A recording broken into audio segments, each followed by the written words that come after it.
I'm just about to go into our fantastic advanced manufacturing building here at the Jubilee campus of University of Nottingham to show you what we're doing in terms of creating PPE face shields for healthcare workers, especially in the Nottingham region, but obviously for other people as well. So I'd like to show you what we're going to do.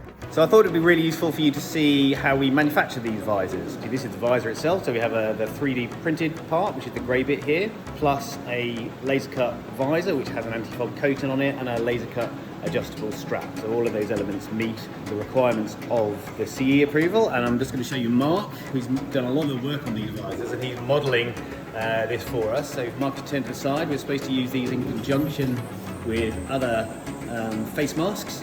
So our visor then is used in conjunction with these, and we have a particularly wide visor that wraps around the face and is safe for people to use. In terms of how we make these different components, well, we make it on two different processes. In our lab, we use a laser sinter process. So this is these white parts here, powders, lasers, bring them together. But we're also using mainly the HP multi-jet fusion process. So this is these grey parts here, and you can see a collection of parts made from each of those. We've been really supported in the manufacture of these from external supplier Matsura, who's been making these in the hundreds for us. Our system behind is a laser sintering process, EOS laser sinter. You can't really see very much while it's building, but you can see the stack of parts here that we're building in one go. So there's something like 20 parts that we're building at one point. So the main process that we're using to make our headbands, so these are our headbands, and you can see that these are nicely finished up and have a dark colour, is the HP multi-jet fusion process.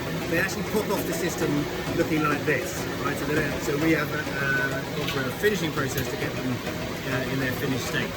This is it in operation, actually building some of our parts. And what you can see happening here is an inkjet process laying down each layer of dark material. So it inkjets a dark material, a radiation absorbent material, into the powder bed, and then an infrared light then fuses where that dark material is laid down. It selectively fuses that section and makes a solid part. And so this is how we build up layer by layer by layer by layer each of our parts to build a finished object. So once the build is finished, they have to be unpacked from the powder bed. Within this powder bed, this cake here, there's a whole bunch of our different parts. So there you go. So each of the parts, kind of like archaeology. You're effectively taking all the unused material and scraping it away, and this is what the parts come out and look like. And just another thing to note, you can see the production rate. So there's a whole bunch here that have been made, the whole bunch in this machine can be broken out here, a whole bunch over there made. So actually the productivity of this system is pretty amazing.